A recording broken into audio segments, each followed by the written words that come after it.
This video is sponsored by Squarespace, the all-in-one platform to easily and efficiently build and manage your own website. Hi everyone, I'm FlygonHG, and in this video, we're doing a hardcore Nuzlocke of Pokémon Sapphire using only Rock-type Pokémon. In a Nuzlocke, if a Pokémon faints, it's dead forever. If I make one mistake, crack under the pressure, my Rock-type Pokémon will be dust in the wind. The rest of the rules for this playthrough are shown here and in the description down below. With only 9 possible encounters, this challenge is gonna be hard. Let's rock and roll. The first rock type in Hoenn isn't accessible until after the first gym badge, so in order to make things a little more interesting, I call up my Uncle Jim Tendo, who provides me with a rare copy of Pokémon Sapphire where Geodude is one of the 3 starters. Thanks, Jim. After killing Professor Birch's fluffy assailant, I name my new team member Matthias, and our whirlwind journey begins. It isn't too long until we've made it to Roxanne, hurling rocks at every conceivable obstacle along the way. Her level cap is 15, which is a bit unfortunate since Matthias will learn Magnitude at level 16. Fortunately, by edging my Geodudette to almost level 16, all I need to do is take out Roxanne's lead in a mirror match. Unfortunately, this proves to be effectively impossible since Roxanne uses potions. Didn't you see the rules at the beginning of the video, Roxanne? No items in battle, you dirty cheater. With a couple of well-timed critical hits, this might be possible, but after a second attempt where I just straight up run out of PP, I decide to pick up the phone and again call my Uncle Jim Tendo, who gives me a copy of an even rarer version of Pokémon Sapphire that has Aron as one of the 3 starters. And on attempt 3, the new and improved Matthias is able to fairly easily clear through Roxanne with Metal Claw and Mud Slap. That's badge number 1, but as a great man once said, there's always a bigger fish. And that fish is the fighting type gym leader Brawly. In Granite Cave, I catch a Geodude who I name Luke Hobbs, so at least I have one Pokemon that isn't 4 times weak to fighting type moves. Some speed EVs will make our newest team member fast and furious, meaning that we should be able to outspeed Brawly's Pokemon. So all we have to do is get a few high rolls with Magnitude. A 7 or higher should do it, which has a 65% chance of happening. It's a bit of a dice roll, but I trust that Luke will come through for us. Well, that's a wipe. After attempting this 2 more times and not even getting past Brawly's Machop on either attempt, I decide to change my strategy on attempt 6 and lead with Matthias. He kicks things off with a Mud Slap that causes Machop to miss. A second Mud Slap results in a second miss, and things are starting to look pretty great. After a third Mud Slap, Machop connects with a Karate Chop and Matthias miraculously hangs on with just 1 HP. What a rock star.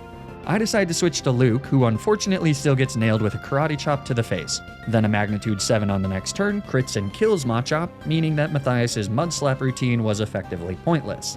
Actually, it was worse than pointless because Luke is now sitting at about half HP as Brawly brings in his second and final Pokemon Makuhita.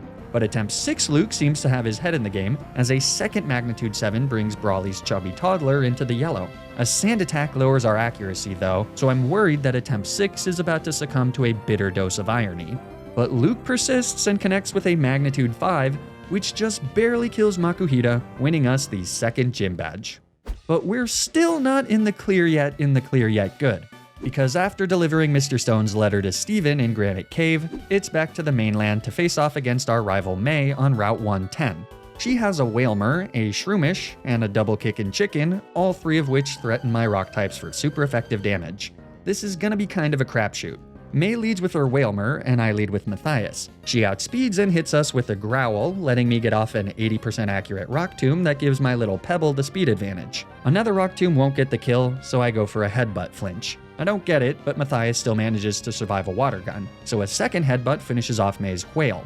That brings in the Kentucky Fried Chicken next, so it's off to Luke Hobbs as May sets up with a Focus Energy. By maxing out Luke's speed EVs, we're able to move first, and a Magnitude 7 is enough to cluck up May's starter before he can get off any nasty crits. That was really lucky. Shroomish is last, so it's back to Matthias on an incredibly annoying Stun Spore. Fortunately, we managed to dodge full paralysis for the 2 turns needed to take out the Mushroom Warrior and win us the battle. So far, luck's been on our side in attempt 6. And with May defeated, I can finally relax a little. Wattson, normally a very difficult part of any Hoenn playthrough, gets completely swept by Luke Hobbs spamming Magnitude. His 3 Pokemon can still damage Luke with Sonic Boom, but with an Oranberry, we're guaranteed to survive even 3 hits, which is more than enough to win us the 3rd gym badge with a good amount of wiggle room. It's always nice when something that's normally difficult ends up being super simple, which is why I love the sponsor of this video, Squarespace. Squarespace is an online platform that helps you build and manage your own website, whether that's an online store for your business or a personal blog for your thoughts. Designing a website can be really difficult without the proper resources and support, but with Squarespace's all-in-one platform, it's quick and painless to easily design professional and polished websites. For example, with the help of their customizable templates, I created PoppyHG.com, the one and only destination to find curated pictures of my corgi puppy Poppy. I wish I could go back in time and experience PoppyHG.com for the very first time. You really don't know how lucky you have it. Squarespace also has a ton of other really useful features, like analytic information about the traffic of your website, the ability to add and play embedded videos directly on your website, and Squarespace member areas, which can be used to connect with audiences and create exclusive members-only content. So, if you're looking to start a website for your business or hobby, then you should absolutely check out squarespace.com for a free trial. And when you're ready to launch your masterpiece of a website, you can use my custom link to save 10% off your first purchase of a website or domain. Thanks so much to Squarespace for sponsoring this video. Now, let's get back to the challenge. With the new level cap, Luke finally evolves into Graveler. He's also gained the ability to use Rock Smash outside of battle. Feels like a crime to make a Rock-type smash rocks, so hopefully this doesn't force Luke into some sort of psychological crisis that he'll never fully recover from. Either way, by rocking some smashes, I can catch a nose pass in Granite Cave, who I name Roadblock. Not exactly the best Pokemon in the world, but beggars and choosers or whatever. Speaking of bad Pokemon, I can also head to Fiery Path and catch a Slugma. Hercules isn't a rock type yet, but in 23 short levels, then this will have all been worth it. Anyways, in Meteor Falls, I can catch an actually good and actually useful Pokemon, Lunatone. With great bulk, and immunity to ground-type moves thanks to Levitate, and reasonably solid special attack and speed, especially for a rock type, Jack Bruno will be a pivotal member of the team going forward. Let me know if you've figured out the nickname theme yet. I'm curious to know when it clicks for people. Next up is the fight against Archie on top of Mount Chimney. I actually bothered to read his dialogue this time around, and all he wants to do is stop Mount Chimney's volcanic activity, which would cause a little lake to form at the top of the mountain after it fills up with rainwater. It's actually a pretty cool idea. I really don't see a problem with this if I'm being honest. Little lakes are pretty rad. Unfortunately, it looks like we have to stop him anyways. For the leader of Team Aqua, Archie has a shockingly low number of water types. In fact, his Sharpedo doesn't even know a water-type move, so I wasn't particularly concerned about this fight. And that, dear listener, was a big stupid mistake. Archie may not have water-type moves, but all 3 of his Pokemon do have dark-type moves, which are special in Generation 3, and therefore hit pretty hard into my not-so-specially defensive rock types. And the most specially defensive of my rock types, Jack Bruno, is weak to dark-type moves. This isn't a huge issue for Mightyena or Golbat, both of which go down without too much trouble, but Archie's Sharpedo knows Crunch, which at 80 base power is ridiculously strong for this point in the game. Matthias resists an attack and only barely survives a Crunch that gets a special defense drop. Fortunately, we managed to connect with a Rock Tomb, which does a huge chunk of damage and lowers the Shark's speed. I still don't think we outspeed though, so I switched to Roadblock, who moderately tanks a Crunch, but gets nailed with another special defense drop. Now he's probably not surviving another Crunch. So I switched to Jack for their debut battle. They just barely survive a super effective Crunch, but they do survive. So that means that with the speed drop from Matthias's Rock Tomb, we can nail Sharpedo with a Rock Throw, which just barely misses out on the kill. And so, unexpectedly, my team finds itself on top of Mount Chimney, mourning the very first death of the run. Losing our ground-type immunity is brutal. Jack was also our strongest Ice Beam user, which means that the Elite Four Dragon Master Drake suddenly became much more difficult. This is a really heavy loss, and one that my surviving team members will have to shoulder in silent pain if they want to make it to the Hall of Fame. We still have a long way to go, and this mid-game was supposed to be the easy part. As retribution for my loss, I decide to evolve Luke into Golem with a quick trade. With his new power and bulk, he's able to rampage through Flannery's fire types. For whatever reason, her Torkoal refuses to use overheat, so this fight is an easy victory for my now shattered team. But with every action, there's an equal and opposite reaction. Life is full of pain and gain. As Jack Bruno's life is snuffed out, Dr. Bravestone the Lilleeps begins anew. While not having a ground immunity, his secondary grass typing means that he only takes neutral damage from ground type moves, as well as neutral damage from grass and water type moves, so he'll be a pretty great addition to the team once he fully evolves. For now though, it's time to stand up to my old man. His basic ass normal types don't stand a chance against my rock types, or rather, one rock type in particular. Luke successfully clears through his team using a held Chestoberry to avoid being put to sleep by Norman's lead Slaking. His second Slaking wants to just use Focus Punch, but he obviously never gets it off as long as I use moves with 100% accuracy, which means no rock-type moves. His third Pokemon Vigoroth also falls to a few magnitudes, winning us an easy 5th gym badge. This means that at long last, sweet little Matthias evolves into a mighty Lairon. There's still one more level cap until he can fully evolve into Aggron, but this is already a much needed improvement since we now have a rematch against May on Route 119. May again leads with her Wailmer. I was given some bad information and thought she would lead with Shroomish, so I lead with Matthias. I decide to just press forward and take out Wailmer with 2 strengths, but as you can see, a critical hit Water Pulse would have heavily punished me there. I guess I should consider myself lucky. With Wailmer down, Combusken comes in second, so it's off to Luke as May decides to set up with a Bulk Up. Sadly for her, Combusken once again gets outsped and one-shot by a magnitude 7. May's Shroomish is last, so it's off to our Smoldering Doctor. Evidently, we could have stayed in since the fungus just uses Poison Powder, but with a few acids, Bravestone is able to take out May's Mega Drain Spammer, winning us the battle. That means that the 6th gym leader Winona and her flying types are up next. But despite rock types having a generally good matchup against flying types, this is not an easy fight since all her Pokemon have a way to deal pretty sizable chunks of damage into my team. She leads with Swellow, who has Double Team and Endeavor, so I lead with Roadblock. Swellow goes for a Limp Aerial Ace, meaning that we get to hit her hard with a Thunderbolt that leaves her in the red. Winona heals on the next turn, so we nail her bird with a Thunder Wave. This activates Guts, but it doesn't matter since we take her out with 2 Shockwaves as Winona tries to get cheeky with a Double Team. That went pretty much perfectly. Pelipper comes in next, but since she only has Water Gun, I stay in and fire off a Thunderbolt into her Protect. On the next turn, she outspeeds and connects with a pesky 55% accurate Supersonic, but a Person Berry means we can shrug off the confusion and one-shot Toilet Bird. So third is Altaria. I was anticipating that she'd start with a Dragon Dance, but she just goes on the offensive and hits a nasty Earthquake as we retaliate with a Thunder Wave. A Ground-type immunity would be great here, huh? I'm hoping the paralysis will bait Altaria into using Dragon Dance for a few turns. As we bring in Luke, she does indeed go for Dragon Dance. But then Luke whiffs a Rock Throw. It was bound to happen eventually, since the average Rock-type move has like 20% accuracy. Altaria retaliates with an Earthquake for 49 damage, so I figure that I'm safe to a non-critical hit here. But after connecting with a second Rock Throw, Winona's stupid Pigeon high rolls, killing my strongest team member. A Ground-type immunity would be great here, huh? Based on how much damage a single Rock Throw did, it probably would have been better to teach Luke Return, which looks like it would have been a 2-shot. But shoulda, woulda, coulda, you know? There's no use beating myself up over it. That's the name of the game. Wouldn't be a Flagon HG Nuzlocke without some avoidable bad RNG. Well, after finishing off Altaria with Matthias, Winona's Skarmory does her best to drive even more business to the 4-tree funeral home. She gets pretty damn close thanks to the mastermind strategy of clicking Sand Attack and then using Steel Wing, but with one last Thunderbolt from Roadblock, we just barely clutch out the victory without any more deaths. That gets us the gym badge, but also brings my team down to just 3 members.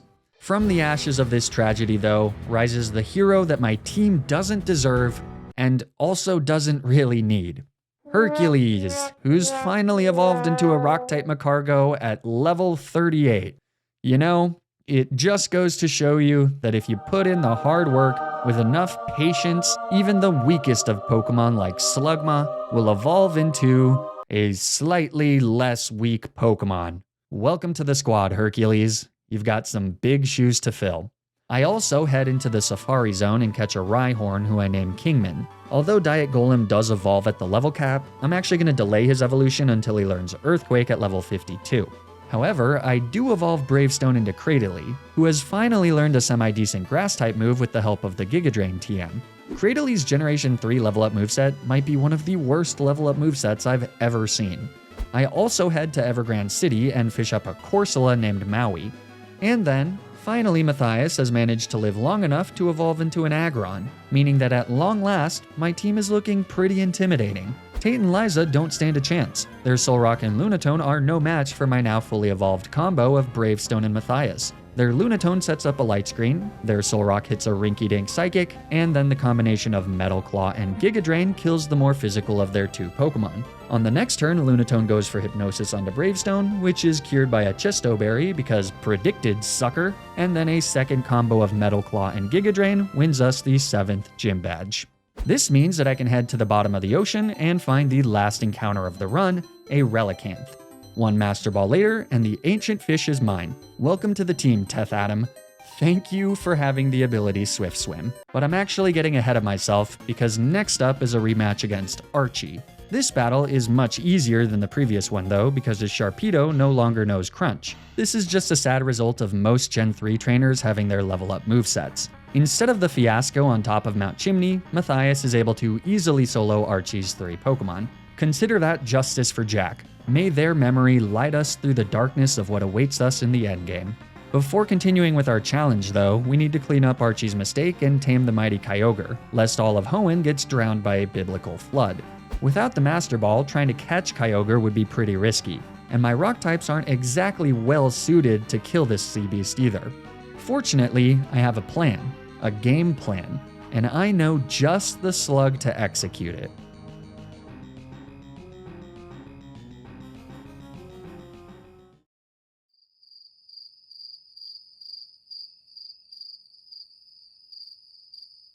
Well, that's it. That's the climax of the story. Yay! Anyways, it's time to take on Wallace and his water types. This is obviously not an amazing matchup, but at least 50% of our team only takes neutral damage from water type attacks. I lead first with Bravestone as Wallace leads with his Love Disc. After a weak Water Pulse, Bravestone goes for a Sunny Day, granting us 1-turn Solar Beams and reducing the power of Wallace's water type moves. Love Disc tries to use her raw sexual magnetism to woo Bravestone, but he's a stronger man than I am and successfully blasts the Temptress to Kingdom Come with a Solar Beam. Celio is next, and he hits Bravestone with an Aurora Beam, but then a strong Giga Drain in retaliation is enough to bring us back to almost full HP and put Celio in the yellow. The next turn is a repeat, resulting in a Dead Seal and Bravestone at almost full HP. That brings in Milotic third. The other nice thing about the Sunlight is that Milotic can't get a cheeky freeze with Ice Beam. It still does a huge chunk of damage, but a Solar Beam does way more, bringing Wallace's ace down into the yellow. With the Sunlight faded, I don't want to risk the Ice Beam crit or a freeze, so I switch to Teth Adam on a soft Ice Beam. Milotic then goes for a Water Pulse, which confuses, though fortunately a Person Berry means that we can safely retaliate with a Yawn. Then it's back to Bravestone on another Water Pulse as Milotic takes a snooze. This lets me safely finish him off with a Giga Drain, getting back to right around half health. Whiscash comes in next and sets up a Rain Dance, which means we can safely fire off another Giga Drain for the one-shot. All that's left is Seeking. A single Giga Drain doesn't get the kill, and that's actually my last power point, so I have to finish him off with a Solar Beam. Seeking does his best to prolong this fight by getting 2 confusions with Water Pulse. The first is cured by a held Person Berry, but the second one obviously sticks. Fortunately, Bravestone connects through the confusion, but even if he hadn't, with Maui and Teth Adam in the back, we had that one in the bag. That's the 8th and final Gym Badge obtained, which means that it's finally time for the Elite Four. With 7 team members still alive, I had to bench one of them for this finale. The remaining 6, all leveled up to level 55 to match the level of Drake's Salamence, will need to give it their all. My final team consists of Matthias the Aggron, an all-around powerhouse, though his typing and lousy special defense makes him less than ideal for most of these final fights. Hercules the Macargo is second. I maxed out her speed, so if we run into any Pokemon with exercise-induced asthma, she'll be our girl. Next is Dr. Bravestone the Cradily, always reliable, and Joe Kingman the Rhydon, who's still waiting to make his grand debut. And finally are the 2 water types, Maui the Corsola and Teth Adam the Relicanth. Both of them will need to have remarkable battles if we want to stand even a chance against the back half of the Elite Four. It's now or never. Let's do this. First up is Sidney and his dark types. So it's time for Kingman's debut. An Intimidate from Sidney's lead Mightyena lowers our attack, but that's instantly reversed with the help of a held White Herb. Then we outspeed and take out Mightyena with a Stab Earthquake. That brings in Sharpedo, so it's off to Bravestone on a Surf. A second Surf manages to crit, so even though our follow-up Giga Drain one-shots, it's not quite enough to get us back to full HP. Not that it matters. Cacturne is third, so it's time for Hercules, the Speedy Macargo. I mean, I joke, but with max speed EVs and the badge boost, she actually isn't all that slow. In fact, she's able to outspeed and one-shot Cacturne with a Flamethrower. She also outspeeds Sidney's Absol, though he does survive a hit. But since all he did was use Swords Dance, Hercules is able to easily take him out on the following turn. Shiftry is last, and even though he tries to get cheeky with a double team, we see right through it and deftly end the battle with one last Flamethrower. Not too shabby for a slug that Sidney defeated. But Hercules isn't done yet. She's also our lead into Phoebe's first Dusclops. A Flamethrower does well over 50% as Dusclops claps back with an annoying Confuse Ray. But Hercules just doesn't care. She breaks through the confusion and torches Phoebe's first ghost. This brings in Phoebe's second Dusclops next. This one has Earthquake, so it's off to Bravestone. We trade hits for a few turns, making sure to set up Sunny Day in order to avoid getting frozen from Ice Beam and to be able to fire off one-turn Solar Beams. A few turns later, and Phoebe's second Cyclops goes down. One of the Bayonet twins is next, but after switching Kingman in on a Shadow Ball, he's able to cleanly one-shot her with an Earthquake. And then the same fate awaits Sableye and Bayonet number 2, netting us a very clean victory over Phoebe. Third for the Elite Four is Glacia, so now it's time for Maui to work her magic.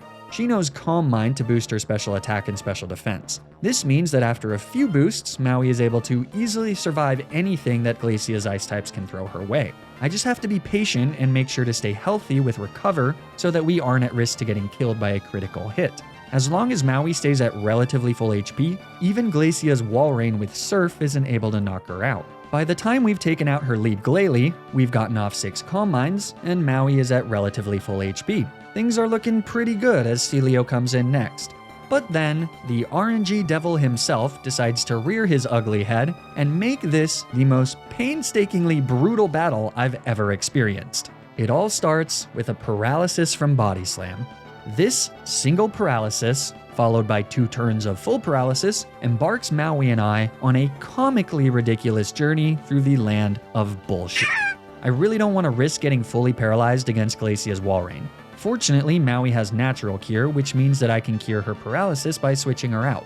Of course, by doing that, I lose all my Calm Mind boosts, and there would be 0 chance of being able to get them back without being paralyzed again. So instead, I stall Celio out of all 15 of her Body Slam PP by spamming Recover.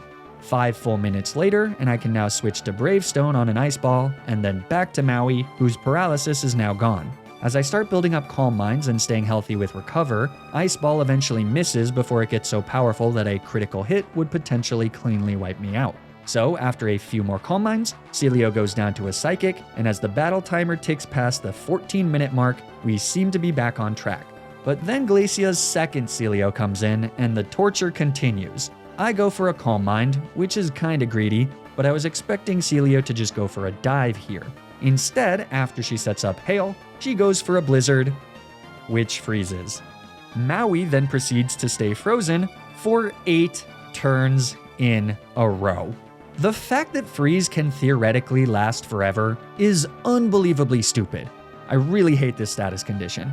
Fortunately, during Maui's frozen tenure, Celio uses up all of her 5 Blizzard PP, including 3 misses, since Hail doesn't make Blizzard have perfect accuracy until Generation 4.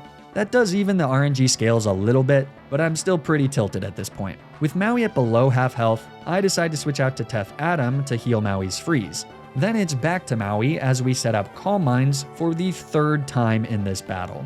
I've now been doing this for 18 minutes. But believe it or not, it's still not over, folks, because after taking out Celio number 2 with a well-timed double damage Surf, Wall Rain comes in 4th. And you will never guess what happens when she uses Body Slam.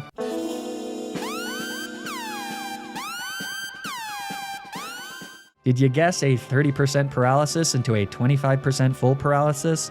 What about a 6.25% critical hit Body Slam into another 25% full paralysis on the next turn?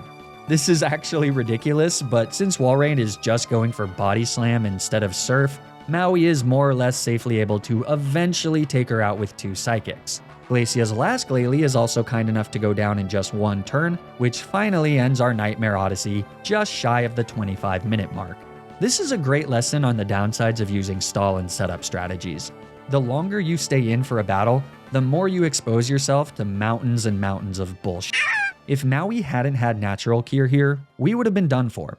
But with our team of rock stars still intact, it's time to face off against Drake and his dragon types. Although Jack Bruno the Lunatone isn't here to spam Ice Beams, we do have another potential Ice Beam sweeper, Teth Adam the Relicanth, with his mighty base special attack of 45. The issue is that we need to set up the rain so that his Swift Swim activates. I thought that Drake's lead Shelgon would be an easy mark since he likes to use Protect on turn 1, but perhaps that's only true in Emerald, since here he just goes for Rock Tomb, which lowers my speed. So unfortunately, we're gonna have to be a little smarter about this. I start first with an Ancient Power on the off chance that I get the 10% Omni boost. I do not, and Shelgon connects with another Rock Tomb.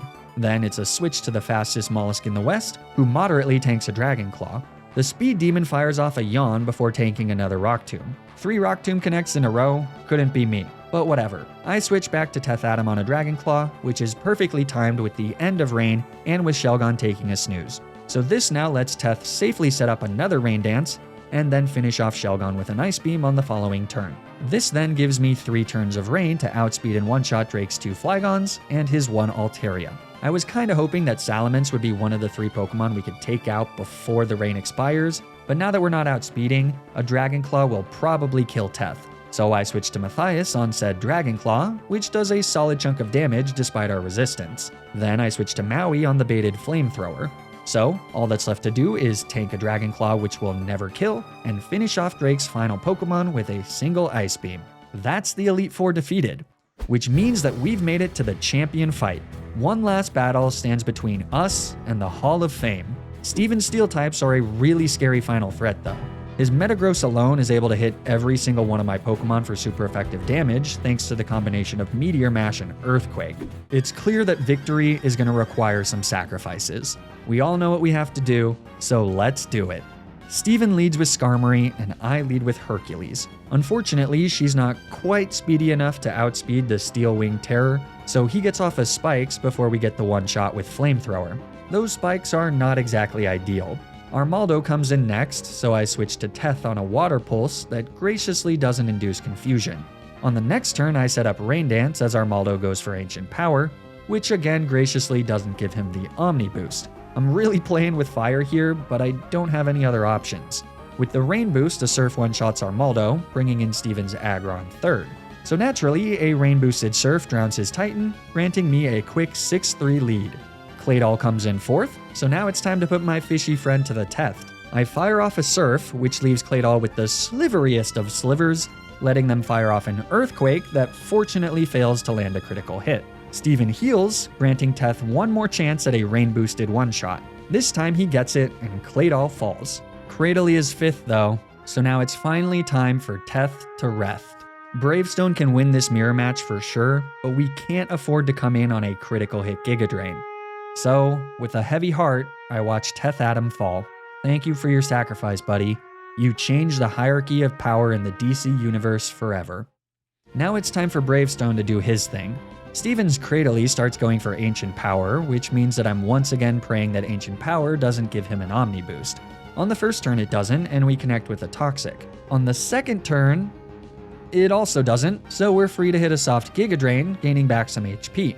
In order to time the Toxic damage correctly, I go for Sunny Day on the third turn, which sees us tanking yet another Omni boostless Ancient Power. A Citrus Berry activates at the end of the turn, ensuring that we're safe to a critical hit, so after one last Ancient Power, a Giga Drain followed by a final tick of Toxic damage takes out Cradily, leaving Steven with one last Pokemon, Metagross. But this is where the real battle begins. The obvious first step is to let Dr. Bravestone go down to a Meteor Mash. Thankfully, there's no attack boost there, because that would basically be game over on the spot. It's really sad to see my fossilized Fern become the fourth death of the run, especially since she was invaluable to the late game, but it was always going to go down this way. Let me lay out what we're going up against here. Metagross outspeeds and one-shots Matthias and Hercules with Earthquake. Maui also gets one-shot by Earthquake thanks to the spikes damage. So 3 of my 4 remaining Pokemon are effectively useless. Joe Kingman is the only member that stands even a chance. Kingman exactly speed ties with Metagross thanks to max speed EVs and the badge boost. If we win the speed tie, a soft sand boosted Earthquake is enough to one-shot Metagross on 6 out of 16 damage rolls plus crits. If we lose the speed tie, after spikes damage, a Meteor Mash is enough to one-shot Kingman on 5 out of 16 damage rolls plus crits. Of course, this is all assuming that Metagross has a neutral nature. If they have a nature that gives them plus or minus attack, defense, or speed, all these calcs are a bit off. But the gist is that there is a lot that can go wrong here. So, as Kingman comes out, my heart is beating as loud as it ever has. My fingers are shaking and sweating as I go to click Earthquake. The second I press the A button, it's out of my hands and completely up to Kingman. Come on, buddy. Show them what you're made of.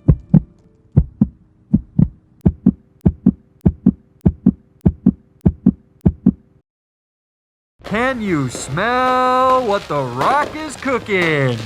1 HP and a dream, baby. With Metagross defeated, we've won the battle and the run. What incredible performances from Kingman, from Teth Adam, from Bravestone, hell, from the entire team. I've never been more proud of a Hall of Fame team than this one. They absolutely earned their place among the stars. What a blast of a playthrough. Moments of sheer anguish, all made worthwhile after that nail-biter of a finale. As always, thank you all so much for watching. If you enjoyed watching this video, it'd be great if you could like the video and subscribe to the channel. Or don't, I don't know, but I do know that you should follow me on Twitter and Twitch to keep up with streams of my future challenges. You should also subscribe to my highlights channel to get highlights of the challenge I'm currently streaming before it's cut down to a video on the main channel. And please consider subscribing to my Patreon, which comes with perks such as bonus content and early video access. The links to everything are in the description down below. Stay tuned for more Nuzlocke videos, and until then, remember to always, always, always play around the critical hit.